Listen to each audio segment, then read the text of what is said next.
बिस्मिल्लाहिर्रहमानिर्रहीम। मेरे तमाम देखने वालों को मेरे यूट्यूब चैनल जॉब इन्फॉर्मेशन पीके पर बहुत ही ज़्यादा खुशामदीद, जहाँ पर मैं डेली बेसिस पर आपके लिए गवर्नमेंट और प्राइवेट सेक्टर से जॉब्स लेकर आता रहता हूँ। तो जनाब, ये दूसरी दफ़ा मैं बैंक ऑफ पंजाब की सीटें लेकर आया हूँ। इससे पहले भी मैं एक बैंक ऑफ पंजाब की सीट आपके लिए लेके आया था। अगर आपने मेरी वो वीडियो नहीं देखी तो ऊपर यहाँ पर उसका लिंक नज़र आ जाएगा, तो आप वहाँ से भी उस सीट के लिए अप्लाई कर रहे थे, जो कि स्पेशल प्रोग्राम फॉर फीमेल्स था। अब जो मैं आपके लिए सीटें लेके आया हूँ ये भी बैंक ऑफ पंजाब की सीटें हैं, और ये हैं जनाब स्पेशल पर्सन के लिए, जिनको डिसेबल पर्सन बोलते हैं। तो डिसेबल पर्सनस के लिए बैंक ऑफ पंजाब ने डिफरेंट किस्म की ग्रेजुएशन बेस के ऊपर सीटें निकाली हैं, जिन पर आप अप्लाई कर सकते हैं। और अप्लाई करने की लास्ट डेट जो है वो यहाँ पर 1 दिसंबर 2024 है, और अप्लाई होगा ऑनलाइन। ये जनाब 17 नवंबर 2024 को जंग न्यूज़ पर ये एडवर्टीज़मेंट आया है, और इनकी वेबसाइट पर ऑनलाइन भी पड़ा है। तो person with disability PWD 2024 Punjab bank strives the encourage diversity and inclusion in the human capability of different conducts. यानी कि अगर आपकी किसी भी किस्म की डिसेबिलिटी है तो आप अप्लाई कर सकते हैं। तो इसमें जनाब एलिजिबिलिटी क्राइटेरिया हम देख लेते हैं। सबसे पहले नंबर पर मिनिमम बैचलर या मास्टर और इक्विवेलेंट ऑफ एनी डिसिप्लिन और 14 ईयर ऑफ एजुकेशन। यानी कि अगर आपने मास्टर किया हुआ है किसी भी डिसिप्लिन में, बैचलर किया हुआ है किसी भी डिसिप्लिन में 4 ईयर वाला, या अगर 2 ईयर वाला बैचलर या ADB अगर आपने की हुई है, तो आप अप्लाई करने के अहल हैं। पूरे पाकिस्तान से आप कहीं भी अप्लाई कर सकते हैं। मिनिमम CGPA की अगर बात करें, अगर आपका सिस्टम CGPA है तो 2.50 होनी चाहिए, और अगर एनुअल सिस्टम है तो 50% तक आपके मार्क्स होने चाहिए। एज है जी minimum 27 year for candidate having no और अप टू 1 ईयर एक्सपीरियंस। जिनका कोई भी एक्सपीरियंस नहीं है, या अगर 1 साल का एक्सपीरियंस है तो वो 27 साल तक अप्लाई कर सकते हैं। और 35 साल है, अगर आपका 1 साल या उससे ज़्यादा का एक्सपीरियंस है तो फिर एज 35 साल, और अगर 1 साल से कम या अगर फ्रेश कैंडिडेट हैं तो 27 ईयर तक की एज आपकी जो है वो चल जाएगी। मैंडेटरी डॉक्यूमेंट्स जो रिक्वायर्ड है वो है copy of valid CNIC confirming registration as disability person.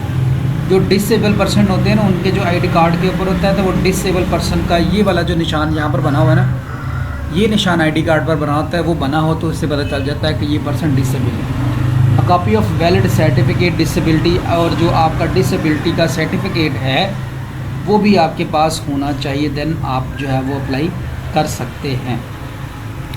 तो BOP आपको इनकरेज करेगा अप्लाई करने के लिए, और अप्लाई करने की जो लास्ट डेट है वो है 1 दिसंबर 2024। और ऑनलाइन अप्लाई करने के लिए आपको BOP यानी कि बैंक ऑफ पंजाब की वेबसाइट पर जाना पड़ेगा, जहां से आप इस सीट के लिए जो है वो अप्लाई कर सकते हैं। तो अप्लाई करने का प्रोसीजर बहुत आसान है। किस तरह से अप्लाई होगा ऑनलाइन, चलते हैं उसकी तरफ। लीजिए, हम बैंक ऑफ पंजाब की वेबसाइट पर आ गए हैं। लिंक ये वाला जो है वो मैं डिस्क्रिप्शन में दे दूंगा, आप वहाँ से देख सकते हैं कैरियर वाले पोर्शन के अंदर। तो यहाँ पर आएंगे तो आपको बैंक ऑफ पंजाब की डिफरेंट किस्म की सीट मिलेंगी, जैसे manager, customer onboarding, unit head market risk, इसी तरह manager productivity, regional sale manager, priority relationship manager, office core business. तो इस तरह आपको काफ़ी सारे मिलेंगे। अब अगर हम थोड़ा सा नीचे आएँ तो ये था एक वुमेन इंक्लूजन प्रोग्राम, जिसके ऊपर मैंने वीडियो बनाई थी, और लिंक आपको दोबारा फिर मैं दे दूँगा।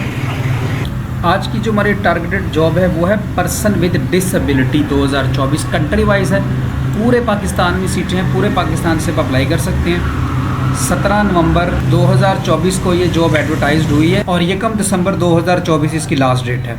तो अप्लाई करने के लिए हम अप्लाई नाउ के बटन पे क्लिक कर देते हैं। जैसे ही हम अप्लाई नाउ के बटन पे क्लिक करेंगे तो हमारे सामने ये वाला फॉर्म लोड होकर आ जाएगा, जिसके ऊपर आप अपनी सारी डिटेल एंटर करेंगे।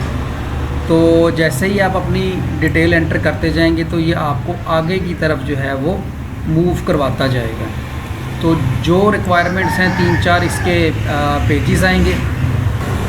ये 3-4 पेजेस को जैसे ये 3-4 पेजेस को जैसे ही आप फिल करेंगे तो आपका ऑनलाइन अप्लाई हो जाएगा। तो इसमें कोई ऐसी मुश्किल चीज़ नहीं है जो ना आप कर सकें। तो मैं अकेले पेज को फिल करता हूँ और आपसे मिलता हूँ। ले जी, नाम, ID card number, date of birth, father name, address लिखा मैंने अपना, डिस्ट्रिक्ट लिखा, परमानेंट एड्रेस मेरा सेम था, मैंने वो लिख दिया। प्रेफर्ड टेस्ट सेंटर ये जनाब देख लें 2 ही बनाए हैं उन्होंने, लाहौर और कराची और रावलपिंडी। तो मुझे करीब लाहौर रखता है, मैं लाहौर रखूँगा। अपना मोबाइल नंबर लिख देंगे, मैरिटल स्टेटस, सारा कुछ। आगे यहाँ पर है जी डिसेबिलिटी स्टेटस। तो अगर आप डिसेबिलिटी स्टेटस है तो डिसेबल पे क्लिक करेंगे और उसके बाद जो डिसेबिलिटी जिस तरह की आपको है वो दे देंगे। जैसे मैंने लिखा डेफ, यानी कि मुझे कानों से सही नहीं सुनता, तो आपके जो भी सर्टिफिकेट पर लिखा होगा उसके मुताबिक लिख के आप इसको नेक्स्ट कर दें। लेकिन जैसे ही आप इसको नेक्स्ट के बटन पे क्लिक करेंगे ये आपको क्वालिफ़िकेशन वाले पेज पे ले जाएगा। यहाँ पर आप अपनी सारी क्वालिफ़िकेशन जितनी है वो ऐड करेंगे। आपको एक क्वालिफ़िकेशन ऐड करके दिखा देता हूँ, बाकी आप कर लीजिएगा। यहाँ पर आपने मास्टर ही रखना है। वो कह रहा है सबसे पहले अपनी बड़ी डिग्री लिख दी, तो मास्टर लिख दिया। तो मेरा BS 4 ईयर वाला है, मैंने वो लिख दिया। इसके बाद मेरा वो प्रोग्राम क्या है, वो मेरा प्रोग्राम है BCS, मैंने वो लिख दिया। इसमें कैटेगरी क्या है जी, मेरी इंफॉर्मेशन टेक्नोलॉजी कंप्यूटर साइंस, मैंने वो लिख दिया। मेरा पास्ट है, यहाँ पे मैंने साल लिख दिया 2020 में, तो मेरी CGPA थी, तो हम यहाँ पर अपनी CGPA लिख देते हैं जनाब कि मेरी जो CGPA थी वो जनाब है जनाब फ़र्ज़ कर लेते हैं 3.37, मैंने वो लिख दी। यहाँ पर हम इंस्टीट्यूट का नाम लिखेंगे, यूनिवर्सिटी ऑफ एग्रीकल्चर फैसलाबाद, ठीक हो गया। और यहाँ से नीचे से भी हम यूनिवर्सिटी का नाम ढूंढ लेंगे। ये लीजिए यूनिवर्सिटी ऑफ एग्रीकल्चर फैसलाबाद, यहाँ पे मिल गया। सारा डाटा एंटर करने के बाद आपने ऐड के बटन पे क्लिक कर देना, तो आपकी पहली क्वालिफ़िकेशन ऐड होगी। इसी तरह बाकी 2 भी होनी है, उसमें देख लीजिएगा। सिर्फ एक चीज़ है, यहाँ पर आपको ना मैट्रिक और FSC नज़र नहीं आएगा, तो आपने यहाँ पर क्वालिफ़िकेशन बैचलर ही रखनी है और यहाँ पर आगे आके इसको आपने इंटरमीडिएट कर देना। बस सिर्फ एक ही चीज़ का ध्यान रखना है।